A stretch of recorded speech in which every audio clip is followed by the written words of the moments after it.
Yo, what is up, legends, and welcome to another episode of Shred's Kitchen. So in this one, I'm actually going to break down how to meal prep. I'm obviously going to show you guys how I meal prep. I want you guys to go through the process with me, know exactly what you need to go and do at the grocery store. So in that way you can come home prepared and actually know exactly what you need to do to meal prep. Because I feel like people think it's like a hard, long process, but once you do it once and you understand how easy it is and how much time and money it saves you, then you're gonna end up doing it all the time. Also, if you're serious about your goals and there's a physique you want to achieve, or maybe you want to do a competition, or you want to just simply lose weight, or you're trying to bulk, literally no matter what it is, it doesn't just have to be cutting. I know this is called Shred's Kitchen because that's currently what I'm doing. So I'm keeping myself accountable, but I also want to keep you guys accountable. So whether it's a lean bulk, a shred, a competition, a sport that you just want to eat healthy for, meal prepping is going to help you so much. Because if you have a job that's busy, or if you're in school, or whatever it is, if you have meals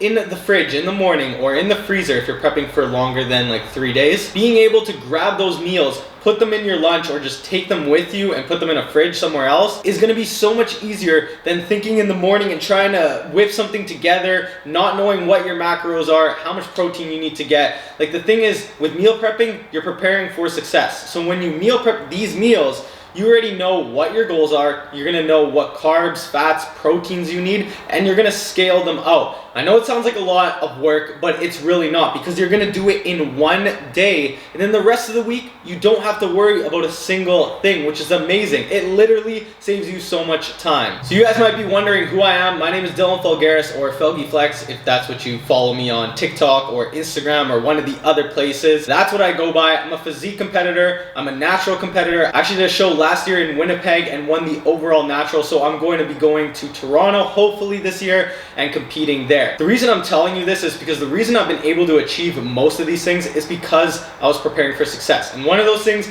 was meal prepping. Most people know how to go in the gym and work out. Besides form, obviously there's always room for improvement when it comes to form, but for the most part, people forget that when it comes to building a physique, you have to take the gym home with you. And by that I mean you're eating properly, because the gym goes hand in hand with your nutrition if you really want to succeed. So I'm technically a huge example why prepping actually works, and I just love it. Honestly, it's amazing. So I don't know what else to tell you. If you're here watching this, you most likely want to prep. So let's get into it. Make sure you like and subscribe. It helps me so much. That way I can grow this channel, continue doing what I'm doing. So smash the like button, subscribe if you are new, and then if you guys want to like take a video of this or whatever and post it to your story or something, tag me to show me that you legends are prepping.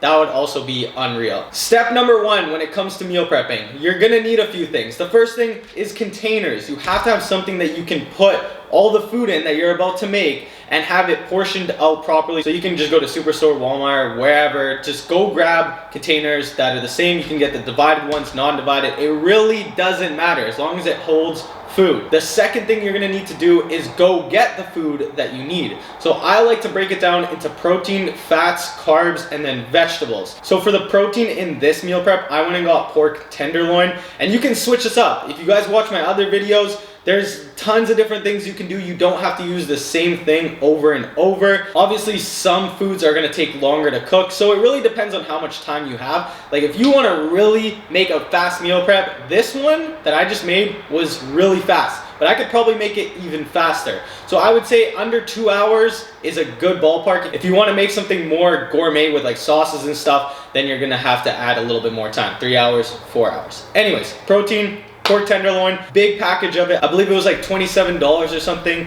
So you're saving money with this rather than buying just one, cooking it that day, and going to buy another single item. For the carbs, I ended up going with potatoes. Super simple. I went with the yellow potatoes, I believe it was, and I also added beets into the mixture just to give it some more flavor, and I'm obsessed with beets right now. For the vegetables, I got green beans, frozen ones, because it is literally the fastest thing ever, and they were so cheap. It was $8 for this massive bag, and I used to buy this thing all the time when I would go to construction, because all you do is take this bag, you can steam it, bake it, or put it completely raw into the actual prep, and then when you go to microwave it the day of, it just warms it up. Because they're green beans, whatever. They already have like a little bit of water on them. They steam themselves when you put the lid on top of the container, and boom. That's if you're really trying to save time. I also got green onions just to throw on top. And then for the fat, I'm using an external fat because the pork tenderloin it's pork tenderloin. It doesn't have very much fat. So I used avocados, but for the avocados, I'm not actually putting them into the prep because they'll go black, and I don't want to have disgusting preps full of black avocado.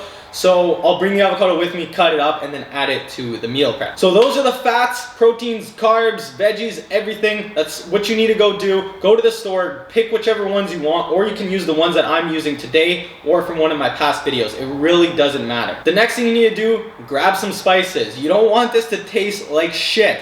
I went and got garlic plus, big country garlic, literally one of my favorite ones. I throw this shit on everything. It's like Frank's, but not, because it's big country garlic. Sriracha, olive oil, salt, pepper, whatever you really want to add. Like, I'm a big spicy, like hot flavor kind of fan. So I like to add sriracha and cayenne pepper to just about everything. And the last thing you're gonna need is fucking patience. Be patient with it. It takes long because you're doing it in one day. You're prepping for 4 days. That's what I did here. So I have 8 preps. I have 8 containers. I'm gonna be having 2 a day. That's 4 days. So think about it. If you're prepping 8 meals, it's gonna take a little bit longer than normal, but you're not gonna have to prep those single meals 8 times in the week, which saves you way more time. Now, getting into the process of actually making the prep, now that you have everything, you got your containers, your food, you picked everything, it's ready to go. So now you're in the kitchen, ready to cook. First thing I always do is literally prep my preps. So I take my potatoes, the vegetables, cut everything up. If I need to peel something, I'll do that. I'll grab any cooking sheets, bowls, things I need to spice it with, marinade. So I'll even grab my lemons. Like, that's what I use for this pork tenderloin. So like extra things that I might have already had at home that I didn't need to grab at the grocery store. That's what I'm prepping, right? Once everything is cut and peeled, then I'll put it into the bowls or the cooking sheets, and then I'll begin spicing everything. So you can actually see it in these videos what I'm spicing everything with. It's different for most of them, but kind of the same. Like, I'm using the garlic plus, the big country garlic. I'm using the sriracha, olive oil, salt, pepper, cayenne pepper, and kind of just going through the different things. I try to make it like fairly similar, and then obviously when I cook it in different ways, whether it's barbecue or baking, pan frying, it gives it a little bit of a different flavor as well. Now that everything's ready to go, I have my pork tenderloin marinating, the potatoes are ready to go, the vegetables, the green beans, they're all on the cooking sheet, so everything's ready there. While this was all happening, I was preheating the oven and getting the barbecue ready. For the oven, I put it at 450 bake, and then for the barbecue, I just max that shit out so it gets nice and hot, and then I'll turn it down after. But I like to get the char marks on whatever the hell I'm eating, because I just love that damn barbecue flavor on my meat. The first thing that goes in the oven are the potatoes, because they take a little bit longer. I believe I put these ones in for 30 or 35 minutes.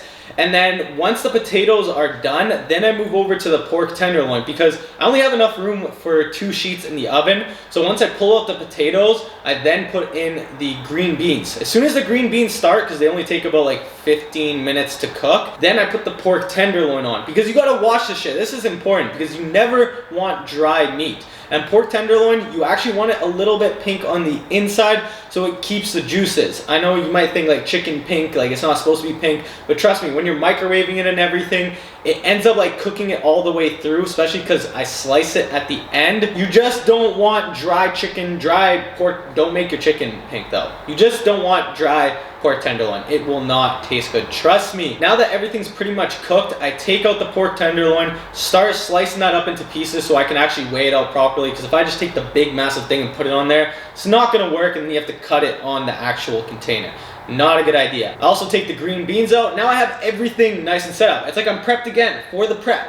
This is the part where you start weighing. Now for the weighing part, this is totally different for everybody. You cannot use the same numbers as me because we don't have the same body type. We don't have the same muscle mass, anything. You have to make sure that what macros you're gonna use are set out for yourself. So whether you have a coach or you kind of do your own research, you can literally go on Google, use a Google calculator, or you can test different things out. You could even test out mine and then kind of adjust from there, because there's no way mine is going to work for you.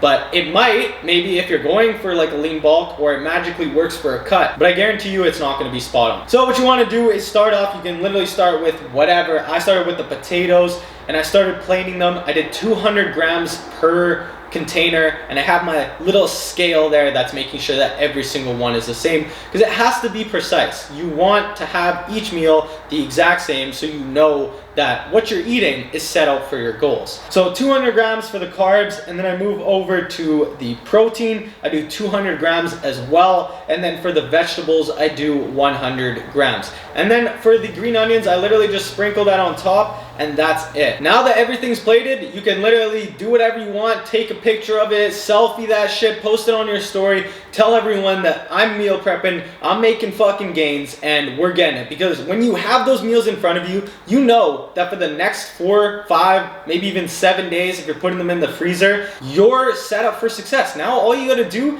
is hit your workouts, eat those meals, and don't eat anything else. Well, you obviously need your breakfast and your snacks. These are your main meals. I mean, you can prep your other snacks and stuff too, but these ones are the ones that take the longest because it requires cooking, and there's just more to it than just grabbing a cucumber and maybe some nuts and some, I don't know, whatever the hell you have as a snack. I like to have bananas and peanut butter sometimes. It really depends. I don't know, man. You can eat whatever you want as long as it fits your macros. Just remember that the nutrients inside your food will help with your recovery, mood, maybe your sleep, the way you're feeling, your skin. Like, there's so many different things, so don't just try to cut on like Twinkies or some shit, even though it is possible. One thing I want to say, if you have 3 days worth, you can put it in the fridge. If you have anything more than 3 days, I recommend putting it in the freezer and then just heating it up after. So maybe if you just want to do 3 days or push it to 4 days in the fridge, it's totally up to you. I don't know what your body can handle in terms of bacteria growing in the fridge on your foods. I don't really know. I also don't know how long they last. I just like doing the 3 days. I hope you guys enjoyed this video. Again, please smash the thumbs up button, subscribe if you are new, and I will see you guys in the next video. Peace! I look up in the mirror, I gave a shit a look like I'm mad now. They want me to fail, I'm busy feeling myself. Understand that I'm really on a way up. And my crew, we on